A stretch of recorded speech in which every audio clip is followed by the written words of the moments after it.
Cora's den was as Shepard remembered it. It flowed with smooth jazz and rancorous conversation. Well, it did, until Shepard opened the door, and both stopped instantly. True, the music did continue, but as soon as the Korean singer caught sight of Shepard, she halted mid-tone with a terrified squeak and hurled herself behind the pillar which fastened the stage to the bar. The other musicians hit a sour note, but kept playing. After a few moments, mostly of Shepard looking around the room, and most notably, not shooting anybody, the conversation started up again, and the Korean came out from hiding, returning to her singing. Shakily, Shepard moved down into the area of the bar. "Welcome to Cora's Den," the bartender said, his voice carrying the same cat-like vibration that most Turian voices had. He seemed mostly focused on his job. "What will you be having?" "Information," she said. "Sorry, I don't serve that, only drinks," he said. Then he looked up at her and blinked. "Oh, you. I suppose I have to thank you for owning this place," he said. "So you're the inheritor of the bar?" "Yeah, and I'm not allowed into the back room." The Turian cast a thumb over his shoulder. "CSEC hasn't finished shampooing the former owner's brains out of the carpet yet." "They clean crime scenes?" "They got a whole division dedicated to it. Something about the necessity of sanitary conditions on the Citadel. I think they just don't like having human blood on the ground around Turians. Like we could get sick off anything you got." He laughed aloud at that. "What's so funny?" Shepard asked. He stared at her for a moment. "'Cause of the proteins," he answered. She stared flatly. "You do know we're dextro, right?" "And that means?" The Turian shrugged. "Our bodies just do things differently than yours do. And the rest of the galaxy, pretty much. We can't eat your food. We can't drink your alcohol, unless it's absolutely 100% alcohol by volume. And who'll drink that dreck? But that doesn't matter. Do you want something? I'm pretty sure I've got some Batarian whiskey down here if you're feeling adventurous." "The only thing I do with anything Batarian is shoot it. Out of a cannon. At a black hole," Shepard said testily. Fine. We've got brandy from a monastery on Lessus. It's a famous vintage," he offered.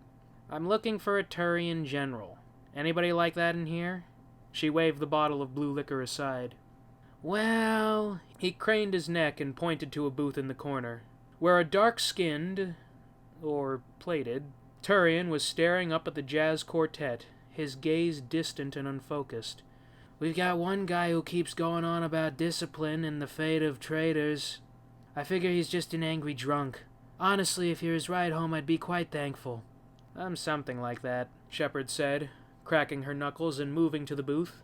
Notably, it had been the same booth that Addix was sitting at yesterday. He didn't even register until she sat down opposite him. "Septimus Araka?"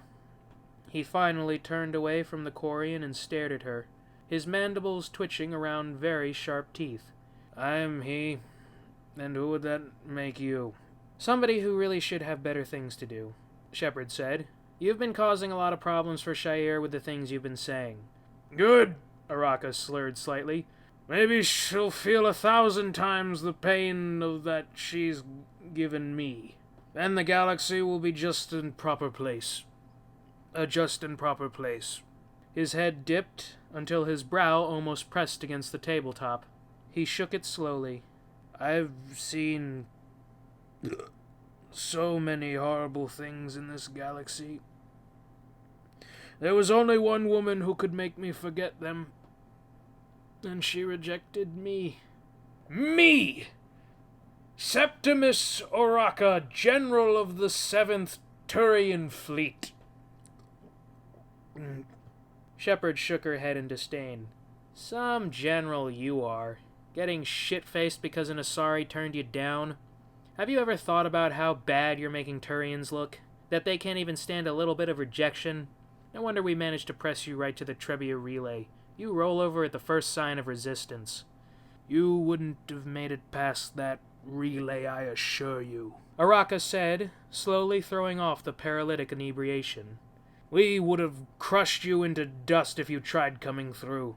And for your information, those troops can kiss my leathery backside. I was just going to retire to be with her." "And this is probably why she kicked you to the curb," Shepard said without humor. "She saw that you're going soft, in more ways than one I can only assume, so she had no more use for you. How dare you say that? Araka shouted, banging his fists on the table. Shepard smirked. How is it any worse than the things you've been saying? She pointed out. Araka fumed for several long seconds before he leaned back in his seat and let out a weary sigh. You're right, human. Spirits preserve me, but you are right. I'm the reason she rejected me. That is the only truth that there is, and I'm being an idiot for not admitting it. A drunken old idiot. Araka commiserated. If you ever want to be worth having another shot, you're going to have to do better than this, Shepard said. So just straighten up and act like a general? Araka asked. He gave a chuckle. You know, for her, it's worth the effort.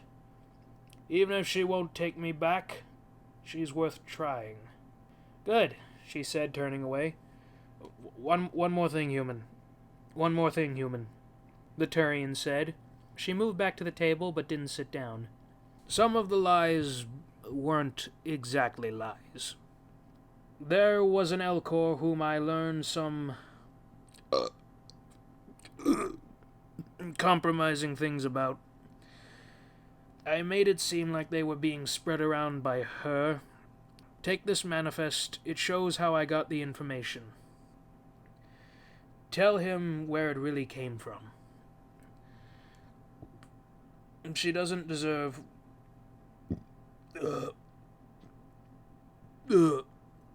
She doesn't deserve what I did to her, even by proxy. Shepard glanced down at the data and raised an eyebrow. So the target was an Elcor ambassador. She glanced distantly for a moment as she considered that the old avatar effect was still in fine form. There was no such thing as coincidence when she or any of her generational predecessors were nearby. Notably, this was the person who'd been giving Rex such a hard time.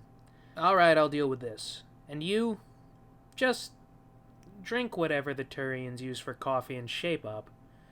I never thought I'd have to say this to a Turian, but come on, man. You're a soldier, for God's sake. Maybe after I finish this drink, Araka said, and set about nursing the last of many cups he had on the table.